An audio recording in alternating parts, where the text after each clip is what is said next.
امام علی علیہ السلام کی خدمت میں ایک شخص آ کے کہنے لگا، یا علی، صبح اٹھتے ہی میرا منہ سوجا ہوا لگتا ہے، ایسا لگتا ہے کہ آرام کے بعد بھی جسم نے آرام نہیں کیا، پورا دن جسم میں تھکاوٹ سی رہتی ہے۔ بس یہ کہنا تھا تو امام علی علیہ السلام نے فرمایا، اے بندائے خدا، اپنے وجود سے اس عادت کو ختم کر دو، اللہ تمہیں اس بیماری سے نجات دے دے گا۔ وہ پوچھنے لگا، یا علی، کون سی عادت؟ بات جب یہاں تک پہنچی تو امام علی علیہ السلام نے فرمایا، تمہارا چہرہ بتا رہا ہے کہ تم آدھی رات کو اٹھنے کے بعد پیٹ بھر کے پانی پیتے ہو۔ یاد رکھنا، کبھی بھی آدھی رات کو اٹھنے کے بعد پیٹ بھر کے پانی نہ پیو، کیونکہ نیند کے بعد اٹھ کے پیٹ بھر کے پانی پینے سے وہ پانی گردوں پہ اثر کرتا ہے اور یوں انسان جسمانی بیماریوں کا شکار بننے لگتا ہے۔ تو اس نے کہا، یا علی، اگر آدھی رات کو اٹھنے کے بعد شدید پیاس لگی تو؟ امام علی علیہ السلام نے فرمایا،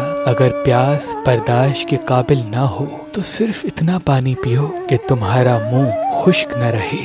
میں نے اللہ کے رسول سے سنا کہ صبح اٹھنے کے بعد پانی پینا انسان کے جسم کے لیے شفا ہے، اور آدھی رات کو اٹھ کے پانی پی کے پھر سونا انسان کے جسم کے لیے امراض۔ اللہ کے ولی حضرت شاہ شمس تبریز نے فرمایا کہ جب سورج کی روشنی انسان کے ہاتھ میں پہنے ہوئے پخراج کو لگتی ہے تو اس کا اثر انسان کے دماغ پہ ہوتا ہے، اور یوں انسان میں محنت کرنے کا جذبہ اور آگے بڑھنے کی تڑپ پیدا ہوتی ہے۔ تبھی اس پتھر کو شہرت کا پتھر بھی کہتے ہیں۔ اگر آپ یہ پخراج لینا چاہتے ہیں تو مہربان اسٹونز کے نمبر پہ کال کریں، اور مزید معلومات کے لیے ہماری ویب سائٹ meherbanli.com یا ہماری اپلیکیشن جو گوگل پلے اسٹور اور iPhone ایپ اسٹور میں موجود ہے ان سے بھی معلومات حاصل کر سکتے ہیں۔